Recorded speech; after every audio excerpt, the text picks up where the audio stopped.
sobre como existem formas de nos enxergarmos para termos uma visão acertada de nós mesmos, né? Existem formas, maneiras de nós nos enxergarmos. Mas a melhor forma de nós conhecermos a nós mesmos é entendermos quem é o Senhor, conhecermos a Deus. Então, para conhecermos a nós mesmos, nós precisamos não olhar para dentro, mas olhar para Jesus. Nós precisamos olhar para o Senhor, porque quanto mais nós conhecemos a Deus, mais nós nos conhecemos. Quanto mais conhecemos os propósitos de Deus, mais ficamos cheios de esperança, mais conseguimos cumprir o ministério que Deus nos confiou. E por que eu estou falando isso? Porque o próprio Deus, ele também fala de si na sua palavra, né? Existem alguns momentos na Bíblia que o próprio Deus, ele se revela. O próprio Deus fala de si, e tem um texto que é bem conhecido, que é lá em Êxodo 3,6, que ele diz: disse mais, eu sou o Deus do teu pai, o Deus de Abraão, de Isaque e de Jacó.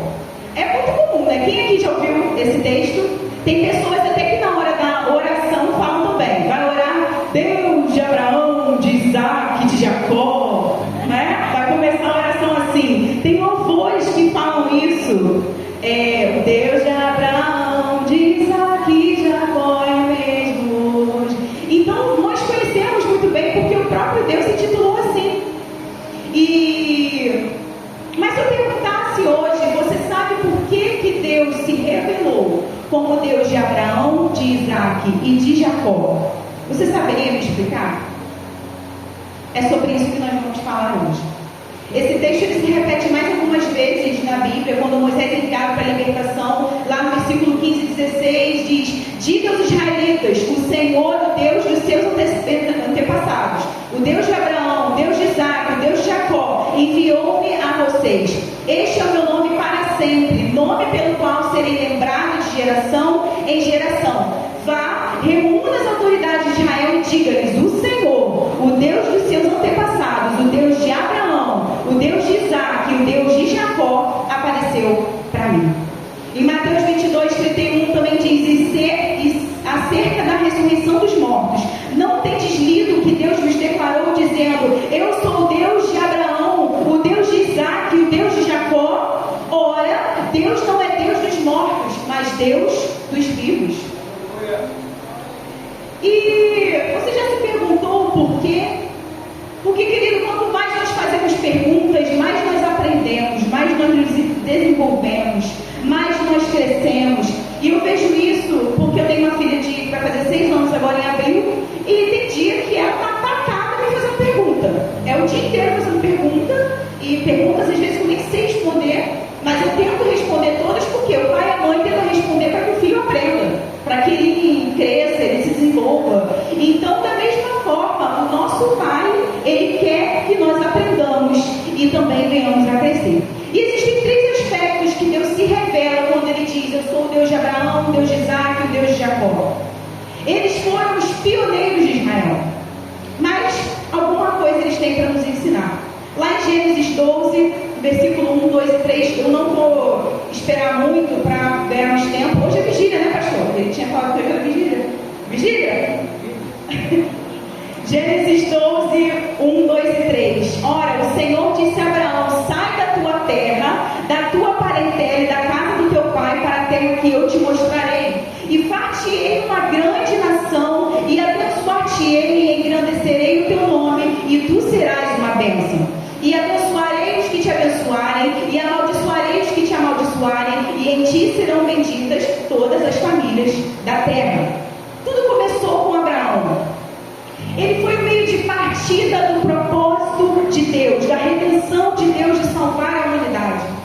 Ele escolheu para si um povo, chamando Abraão e dizendo: a partir de você eu irei fazer uma descendência poderosa na terra. A partir dela eu vou cumprir o meu propósito. Então, quando você lembrar de Abraão, lembre-se de propósito. Quando Abraão vier à sua mente, lembre-se de propósito. Mas o que é propósito?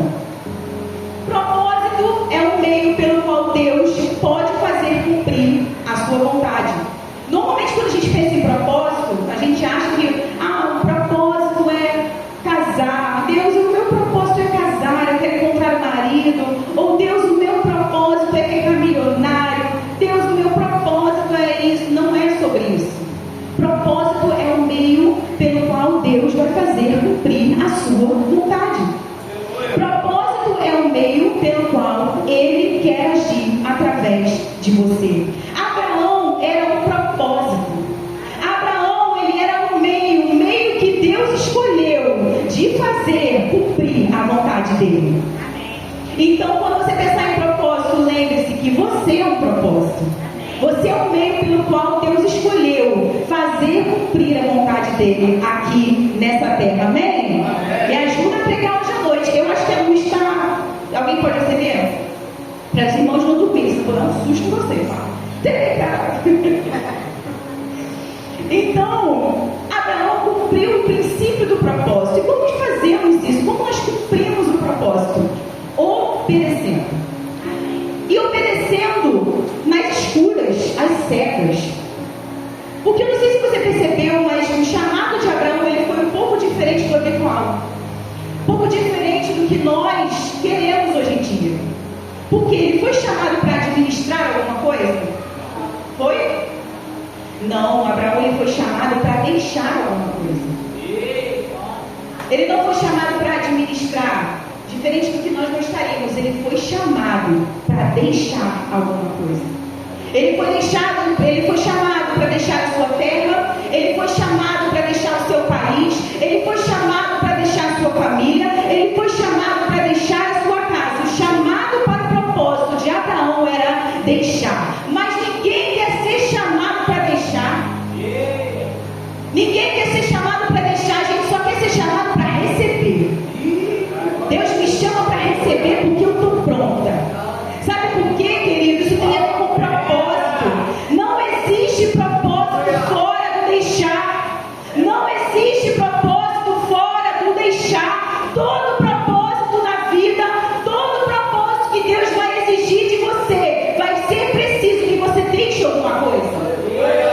Vai ser preciso que de repente você deixe uma coisa, deixe pessoas, deixe de repente a sua zona de conforto, deixe os maus hábitos, deixe certos pecados, para você viver um propósito, para você ser um meio de Deus agir. Vai ser preciso que você deixe alguma coisa.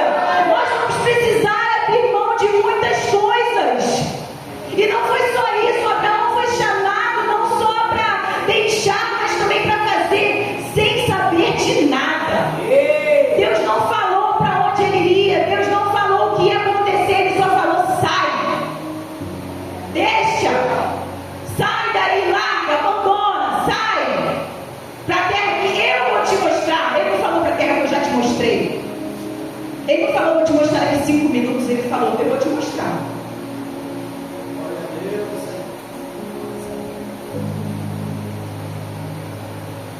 Obedecendo a escura é difícil.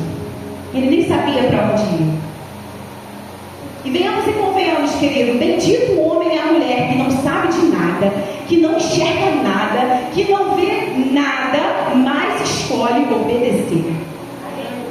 Bendito o homem e a mulher que escolhe obedecer ao Senhor, mesmo sem saber de nada. E eu acho interessante que ele tinha uma responsabilidade muito poderosa sobre as suas costas.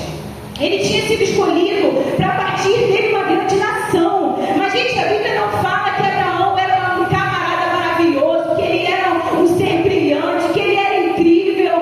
Não! A Bíblia não fala isso. Ele fala, de repente, de Noé ou de outros homens, mas não de Abraão. Ele disse que Noé era um homem justo e bom, um homem íntegro. Abraão era um idólatra. Eu não sei se você está conseguindo entender aonde eu quero chegar, mas o chamado de Deus, ele não quer dizer o quanto você deseja ele, mas o quanto o Senhor te deseja. Não era sobre o quanto Abraão queria, mas sobre o que Deus queria fazer na vida de Abraão. Você não precisa ser para Deus te chamar, Ele te faz. Quando Deus chamou Abraão, Abraão era idólatra, mas Deus não abriu mão de Abraão. Deus não desistiu dele. A persistência e paciência de Deus com Abraão fez ele chegar em Canaã. Porque se dependesse de Abraão, ele estaria em Arã até hoje. E quantas coisas também, quantas vezes o Senhor também nos pede coisas que se a gente não abrir mão, a gente vai ficar naquilo ali, para sempre. Deus fala para você: para com isso, larga isso, deixa isso. Mas a gente insiste em ficar naquele lugar. Quando Ele está falando para a gente sair, a gente está insistindo em ficar no mesmo lugar. Então vamos ver, falar a verdade, se dependesse de nós, muitas vezes nós não obedeceríamos sem saber para onde estaremos sendo levados. Nós precisamos sair do comodismo, sair da nossa zona de conforto. E o Senhor nos convida a obedecer o princípio da obediência. O texto diz em Gênesis 12:6, Abraão atravessou a terra até o carvalho de Moré e Siquém. Naquela época os cananeus habitavam nessa terra. Sempre que você ler a Bíblia, você vai perceber que as palavras têm significados. E elas nos ajudam a entender as Escrituras. Então eu fui pesquisar o que significava Siquém e Moré. Siquém quer dizer o número, que dá a ideia de obediência. Moré significa um professor que sugere compreensão, conhecimento. O que isso quer dizer para nós nessa noite? Que todo conhecimento é resultado da obediência. Você não conhece para obedecer, você obedece para conhecer. Não tem como você conhecer se você não quiser obedecer primeiro. Primeiro você precisa ir com um passo de fé, ser obediente para que você possa conhecer a vontade e o propósito de Deus para a sua vida. Ah, Thalita, mas qual é o meu propósito? O que eu tenho que fazer? Como que eu vou saber qual é o meu propósito? Querido, você não precisa saber qual é o seu propósito. A matemática de Deus é inversa, ela não é da forma que nós pensamos. Primeiro você obedece, depois você conhece. Primeiro você escolhe obedecer para depois conhecer. Primeiro você obedece para depois enxergar a terra. É assim que Deus faz. Não existe essa conversa fiada de querer fazer as coisas do nosso jeito. A gente precisa aprender a obedecer, porque o resto é vontade carnal nossa, de não querer obedecer a Deus, de não querer deixar certas coisas. Quem obedece no presente conhece o futuro. O princípio do propósito é a obediência. Então Abraão atravessou essa terra e ele chega no lugar onde ele coloca a sua tenda, e o texto diz que ele monta a sua tenda entre Betel e Ai. Eu fui pesquisar Betel e Ai também, o que significa, porque Abraão morava no meio. E Betel significa casa de Deus. Ai significa um monte de ruínas. Ou seja, se ele estava no meio, ele tinha a casa de Deus de um lado e um monte de ruínas do outro. Então, quando ele se virasse e olhasse para a casa de Deus, ele estaria de costas. Se ele estivesse de frente para a casa de Deus, ele estava de costas para onde? Para um monte de ruínas. Vou falar mais uma vez. Betel significa casa de Deus. Ai significa um monte de ruínas. Se eu estou de frente para a casa de Deus, eu estou de costas para um monte de ruínas. Quando o propósito de Deus, nós escolhemos olhar para Cristo e deixar para trás um monte de ruínas, é quando o Senhor cumpre o propósito dele para a nossa vida. É preciso que nós viremos para a casa de Deus e deixemos um monte de ruínas para trás. Deixar o nosso passado, deixar o nosso pecado, deixar aquilo que a gente achava que era melhor, que era mais importante, porque o princípio do propósito de Deus para as nossas vidas é obedecer sem conhecer. Mas não é somente isso, não é só obedecer, mas é obedecer sem ter um plano B. Por que sem ter um plano B? Não adianta somente nós obedecermos sem saber, mas nós temos que obedecer do jeito certo. Porque tem gente que fala, Deus, eu vou te obedecer, mas eu tenho uma estratégia aqui, que eu vou deixar aqui de stand-by. Se não der certo, eu já estou preparada. Não, Deus, eu vou aguardar o meu marido no Senhor, meu casamento, mas eu vou fazer meus contatinhos aqui, né? Porque se o Senhor não mandar no meu tempo, eu já estou pronta. Ah, Deus, eu vou esperar aqui o seu plano de ter um bom investimento, de chegar nos meus propósitos, no meu futuro, naquilo que eu tenho sonhado, mas eu vou de repente investir em tal coisa aqui, que eu não sei se vai dar certo, mas não custa nada. Nós não podemos querer ter plano B, nós temos que acreditar no plano A que o Senhor tem para as nossas vidas. Nós temos que obedecer a Deus sem tentar fazer estratégia, sem tentar fazer plano B. Querido, às vezes nós somos especialistas em fazer plano B, seja em relacionamento, seja na carreira, na mudança de país, em ministério.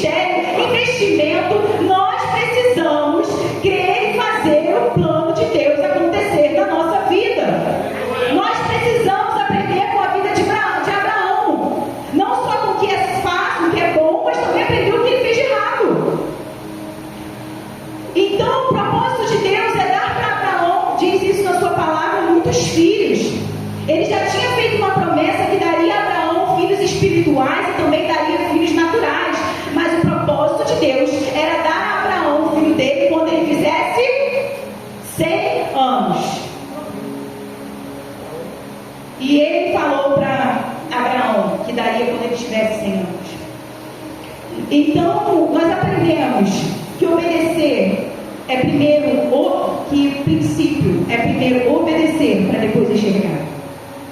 Quando Abraão tinha 85 anos, ele provavelmente deve ter pensado assim: tá demorando, né? Então acho que eu vou dar meu jeitinho aqui, vou fazer. Deus falou que ia me dar um filho, então acho que eu já vou adiantar aqui, vou fazer um plano B aqui para adiantar alguma coisa. Deus não fez nada, ele aceitou a decisão de Abraão. Abraão aceitou a sugestão de Sara e ele disse: vou fazer. Então ele toma a sua serva Agar e tem um filho com ela, Ismael. E eu realmente acredito, querido, que a Bíblia ela está cheia de histórias daquilo que nós devemos fazer, mas histórias também que nós não devemos fazer, não devemos copiar, não devemos nos inspirar. E isso é um caso de que nós não devemos fazer. Nunca devemos ter um plano B quando Deus tem um plano A.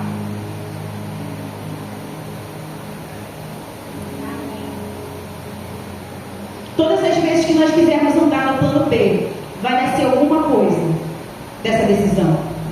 Mas não vai ser o cumprimento da promessa de Deus para a nossa vida. Vai nascer o Ismael, quando Deus tem nos dar o Isaac. Todas as vezes que nós decidimos andar pelas nossas próprias pernas, tomarmos um plano que não era parte do Senhor, vai nascer algo disso que não era para existir, que não era para aquele tempo, que não era para ser daquela forma. Mas o problema é que nós, às vezes, confiamos mais nas nossas próprias pernas, nos nossos próprios braços, confiamos mais em si mesmos do que naquele que liberou uma palavra para nós. Então, Abraão tomou essa decisão. E, de repente, por vezes, você e eu tomamos decisões também, que foram o plano B. Tomamos decisões fora do propósito que Deus tinha para nós, e você pode estar pensando: agora já era.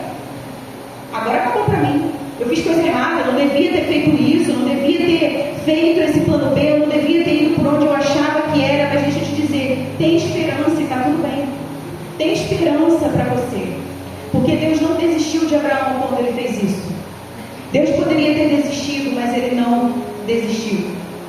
Às vezes nós estamos no momento da sequidão na nossa vida, onde a gente acha que não consegue ouvir Deus, Deus não fala conosco, porque após isso acontecer, Deus ficou 13 anos sem falar com Abraão. E por vezes nós nos vemos no silêncio, falando que Deus não fala mais conosco, devido às decisões que nós tomamos, e Deus está só deixando. Ele está só observando aquilo que nós optamos por fazer.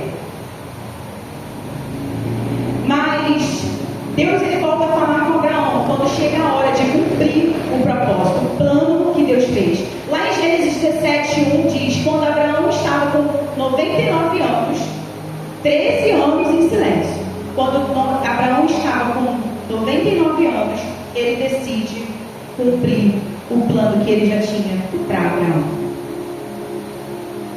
Então Deus aparece para Abraão e diz para ele: eu sou Deus Todo-Poderoso.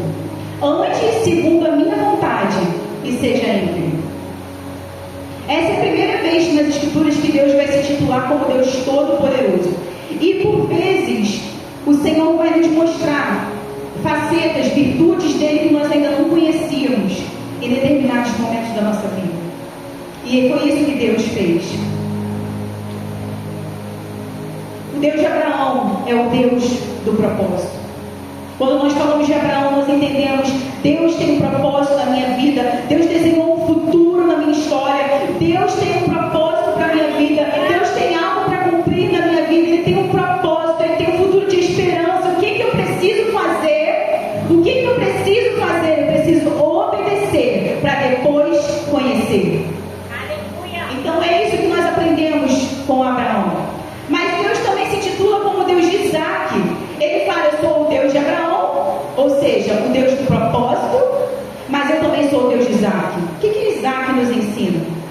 Gênesis 17:19 diz: e Deus disse: na verdade, Sara, tua mulher, te dará um filho e chamará o seu nome de Isaac. E com ele estabelecerei a minha aliança por aliança perpétua para a sua descendência depois dele.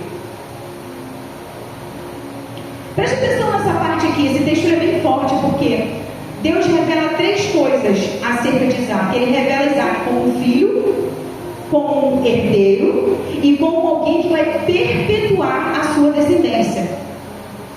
Filho, herdeiro e alguém que vai perpetuar a sua descendência. Deus tem sonhos poderosos para o futuro de Isaac. Mas já percebeu como nós temos às vezes facilidade de enxergar os sonhos de Deus para a vida do outro, mas não temos essa mesma facilidade para enxergar os sonhos de Deus para a nossa própria vida? Nós dizemos para o nosso irmão: você é uma bênção, Deus quer fazer isso na sua vida, Deus quer liberar. A Renata sabe que ela vive no meu ouvido: titi, você não sei o que, Deus vai fazer. E eu digo: vai, Renata. E acontece porque às vezes a gente enxerga mais do outro do que aquilo que Deus pode fazer na nossa própria vida. Isso é uma verdade. E Isaac aqui, ele está representando o princípio do recebimento. Abraão é propósito, Isaac é recebimento. Existe a história de um homem que ele cometeu um crime. E depois que ele cometeu o crime, ele recebeu uma sentença de prisão perpétua. E ele foi preso. E a sua mãe não aceitou aquilo, né? Ele estava revoltado, ficou com muita raiva, porque ele foi preso. E ele não ia poder ver ninguém, não ia poder sair dali mais. Mas a sua mãe não desistiu. A sua mãe insistiu. Ela foi atrás dos governantes, foi atrás de pessoas que poderiam ajudar a tirar o filho dela daquela situação. Ela não queria que o filho dela continuasse daquela situação. E de tanto que uma mulher insistir, ela acabou conseguindo a liberdade do seu filho. Quando ela conseguiu a liberdade do seu filho, ela foi na cadeia para falar para o filho, toda feliz. Imagina aquela mãe toda animada, dando contar para o filho que ele estava livre. Mas o filho dela não quis receber. Ele nem quis ver a mãe dele. Ele nem quis escutar a mãe dele. E conta a história que ele morreu na cadeia, sem saber que foi perdoado. Às vezes a gente tem um pouco desse filho em nós, às vezes a gente não sabe receber o favor e a graça de Deus. Isaac representa o princípio do recebimento, um princípio que pouco se fala, porque o propósito de todo mundo às vezes é querer cumprir. Todo mundo corre atrás da sua missão, todo mundo corre atrás do seu chamado, todo mundo quer ter um propósito na vida, mas a gente precisa entender que Deus se revela para a gente como também o Deus do propósito, como Deus do recebimento, o Deus doador. Repete comigo: Deus do propósito, Deus doador, o Deus que nos faz receber. Porque a gente olha para Abraão e diz: Abraão não foi de repente o homem mais incrível, mas ele foi um lutador, ele foi guerreiro, ele foi batalhador, ele foi um camarada que trabalhou muito, ele deixou a casa dele, ele deixou tantas coisas. Isaac só recebeu. O que Isaac fez? Isaac recebeu. Isaac não tinha nem atitude para brigar. Isaac só recebeu. Ismael zomba dele, ele não faz nada. Ele nem escolheu a própria mulher. Ele só recebeu. Nós também às vezes precisamos aprender a receber de Deus, porque Deus tem um propósito e a gente precisa aprender a obedecer, sim, mas também precisamos aprender a receber quando o Senhor quer liberar algo sobre as nossas vidas. Amém? Então nós precisamos aprender a obedecer, mas entender também que na posição de filho nós receberemos do Senhor. E ele fala da posição de filhos e fala também da posição de herdeiro. Quando ele diz herdeiro, a gente falando aqui em Ismael, ele nasceu escravo, porque a mãe dele era escrava. Mas Isaac, ele nasceu livre, porque a mãe dele era livre. Ou seja, a herança que ele tinha era liberdade. Ou seja, herdeiro, para você ser herdeiro de algo, quando alguém deixa uma casa para você, deixa um bem para você, você não precisa fazer uma prova para provar que você está apto a administrar aquilo que você recebeu. Não, você é herdeiro. Você não precisa provar nada, você é herdeiro, você só recebe. Deus é doador, nós somos filhos e herdeiros, porque Ele nos ama, porque nós somos. Ele é o nosso Pai. Nós só precisamos receber.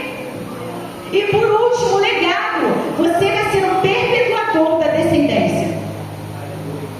Querido, Deus não nos dá nada para que nós recebamos só para nós.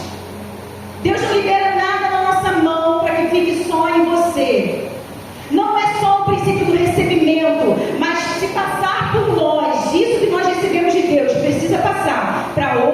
pessoas.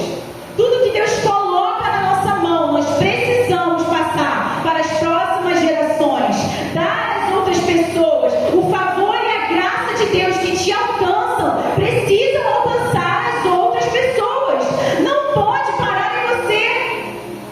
Então nós precisamos aprender a obedecer. Nós precisamos aprender a receber do Senhor, nos colocarmos na posição de filhos amados, de um pai que é doador, nos colocarmos na posição de herdeiros, onde já foi liberado e nós só precisamos receber, e também na posição daquele que precisa perpetuar aquilo que o Senhor te entregou.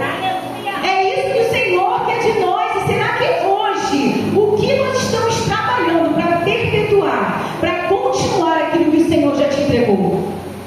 O que nós temos feito com aquilo que o Senhor entrega a cada um de nós?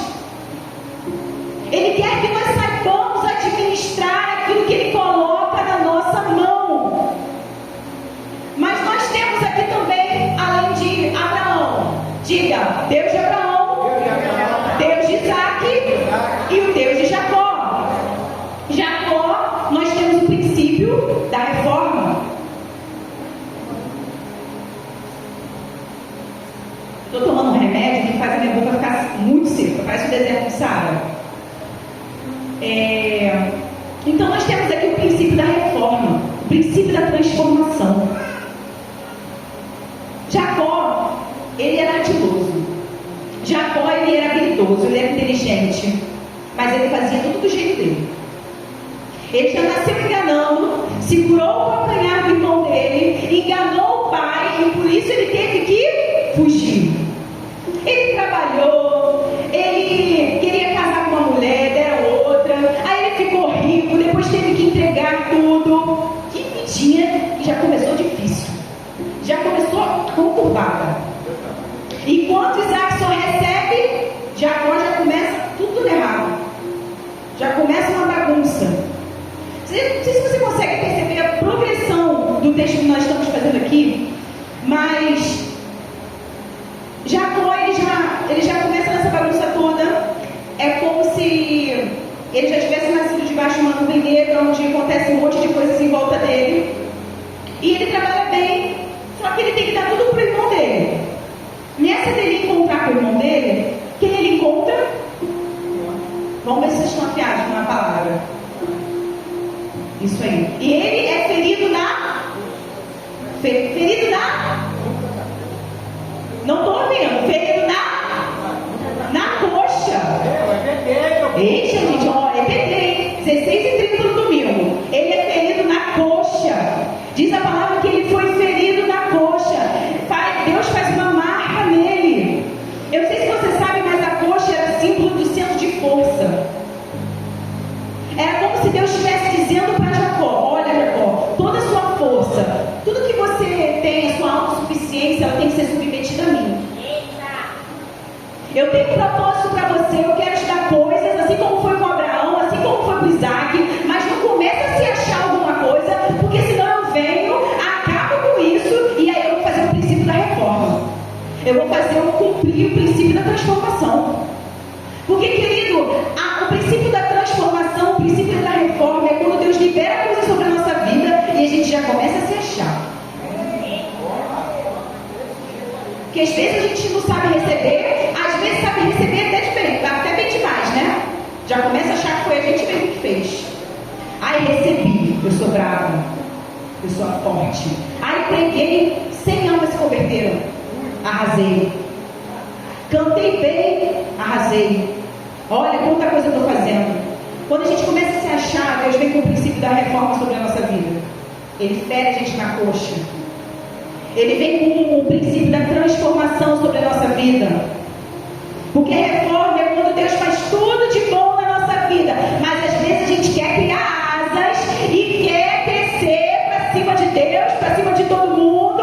E Ele fala pra gente: ó, fica quietinho na sua, senão eu vou te botar no seu lugar. Fica na sua, senão eu vou te botar no seu lugar. Conserva aquilo que eu te dei. Quantas pessoas não conservam o que receberam de Deus porque precisaram de um cutucão na coxa? Quantas pessoas perderam aquilo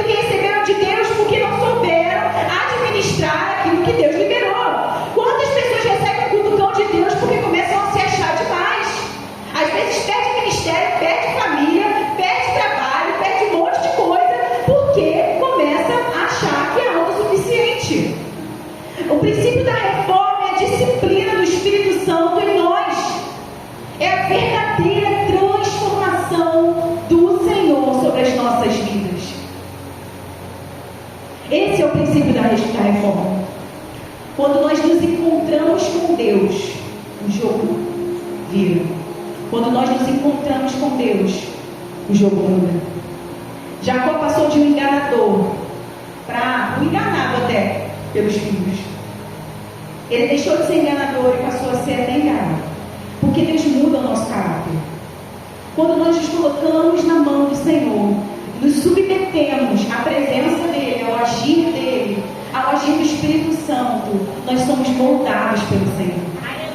Nós somos transformados pelo Senhor. O Senhor mexe no nosso caráter. Nós às vezes éramos conhecidos por ser uma coisa, depois passamos a ser conhecidos por outra totalmente diferente. De repente você era conhecido por ser brigão, por ser turrão, por ser aquele que bebia, por ser aquele que vivia enrolado em problema, por ser aquele que devia todo mundo. E aí quando você encontra o Senhor, quando Ele promove uma transformação na sua vida, quando Ele faz uma reforma na sua vida, você passa a ser conhecido como um homem e uma mulher de Deus. Você passa a ser conhecido como um homem e uma mulher de família, como uma pessoa íntegra, como uma pessoa de caráter, uma pessoa que honra com seus princípios, honra com a sua palavra, uma pessoa que é obediente, que honra o nome do Senhor. Às vezes a gente fica se perguntando, mas por que Deus escolheu Jacó, aquele enganador? Por que Deus foi escolher aquele homem? Ou até mesmo, por que Deus me escolheu? Por que Ele me escolheu? Não era tão ruim. Eu brigava com todo mundo, eu desejava mal para todo mundo. Por que Ele foi me escolher? Querido, nós precisamos confiar no Deus de Jacó. Precisamos confiar no Deus de Jacó, que realiza na nossa vida, mesmo que sejamos indignos, mesmo que não mereçamos nada do que Ele faz por nós, porque tudo que recebemos é graça e misericórdia de Deus. Gênesis 28, de 13 a 14 diz: e eis que o Senhor estava em cima dela e disse: eu sou o Senhor Deus de Abraão, o Deus do propósito, da obediência. Eu sou o Deus de Isaac, o Deus do recebimento, Deus doador, que ama o seu filho, tem filho como herança, perpetuador. O Deus de Jacó, aquele Deus que é o Deus do princípio da transformação, o Deus do princípio da reforma, aquele que provoca a mudança. Em quem está deitado, darei a ti a tua descendência, e a tua descendência será como o pó da terra, e estender-se-á ao ocidente, ao oriente, ao norte, ao sul, e em ti e na tua descendência serão benditas todas as famílias da terra. Para e pensa comigo, Deus fez isso no final ou no começo, querido? Deus fez isso no final ou no começo? Deus liberou essa palavra no começo, não foi lá no final, não. Sabe por quê? Ele já sabia que Jacó era todo processado, Jacó era cheio de coisas, mas Ele escolheu a Jacó, assim como Ele escolhe cada um de nós. Deus, Ele não confia em nós, no nosso potencial, mas Ele confia nele mesmo, porque Ele sabe que Ele é Deus poderoso para fazer. Ele não nos chama pelas nossas habilidades, não nos chama pelos nossos talentos, não nos chama pelos nossos dons, não nos chama porque o quanto nós trabalhamos, não nos chama por nada. Ele nos chama porque Ele é poderoso. Ele nos chama porque Ele é autossuficiente. Ele não precisa de nós, mas Ele escolheu a nós. Ele escolheu cada um de nós. Ele escolheu a mim e Ele escolheu a você. Não importa como é a sua vida, não importa se você tem suas falhas, não importa se você tem seus erros. Se você se submeter à vontade de Deus, em obediência, se permitir ser transformado, o Senhor te escolhe e o Senhor realiza.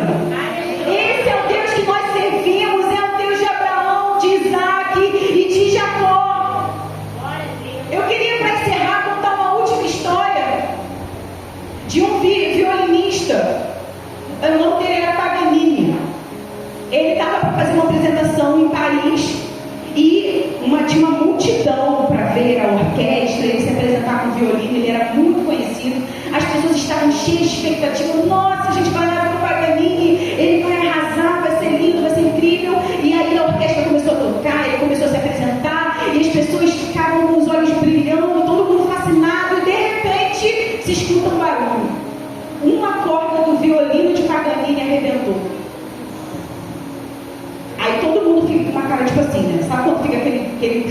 tenso. O que ele vai fazer agora? Paganini continuou tocando. E aí a orquestra entrou de novo, começou de novo aquele show, e ele só com 3 cordas, e continuou, e daqui a pouco outro barulho. Mais uma corda arrebentou. De novo as pessoas pensaram, agora ele vai parar, porque está faltando 2 cordas. Mas Paganini não parou. Ele continua. Tocando, e as pessoas maravilhadas, e agora pensando, agora vai. Quando daqui a pouco, um outro barulho. Mais uma corda arrebentou. Isso é verdade, tá? Pesquise no Google quando vocês chegarem em casa, vocês vão ver a história. Mais uma corda arrebentou. E as pessoas pensaram, agora já era. Ele só tem uma corda. Como que ele vai tocar violino numa apresentação desse tamanho, com uma orquestra, uma única corda? Paganini não parou de tocar. Se você for ler a história, essa história que eu estou contando para você, você vai ver que foi uma das melhores apresentações de Paganini. As pessoas ficaram maravilhadas com o que Paganini conseguia fazer com apenas uma corda no violino.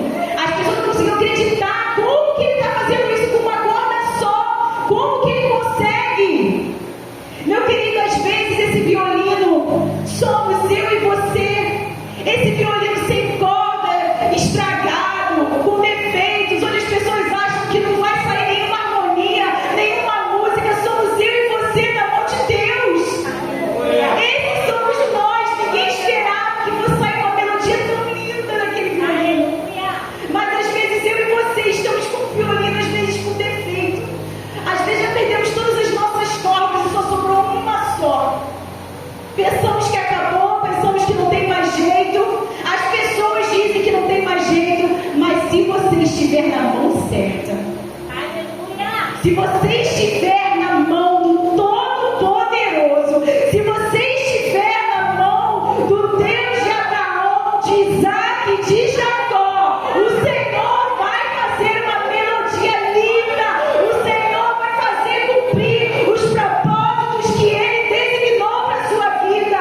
Ele vai cumprir o chamado profético, o futuro profético que Ele tem para você. Ele vai cumprir o chamado que Ele tem reservado para você. Se nos submetermos a Deus, é Ele que faz.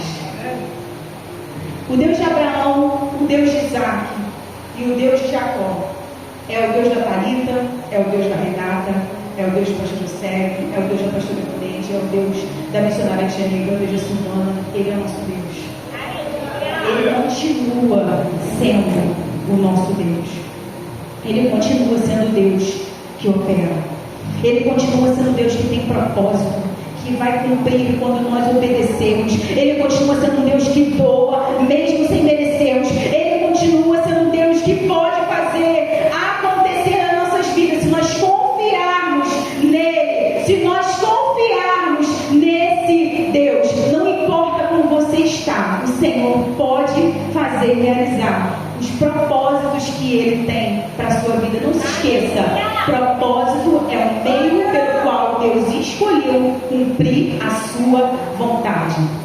Eu e você somos propósitos, somos meios, somos instrumentos de Deus para que Ele faça cumprir a sua vontade. Faça cumprir a sua vontade na sua casa, na sua família, no seu trabalho, na sua igreja, aonde você mora, aonde quer que você esteja. Somos instrumentos daquele que nos chamou. Você pode colocar de pé no seu lugar? Se essa palavra falou no seu coração, eu te convido a vir aqui à frente. Nós vamos estar orando juntos.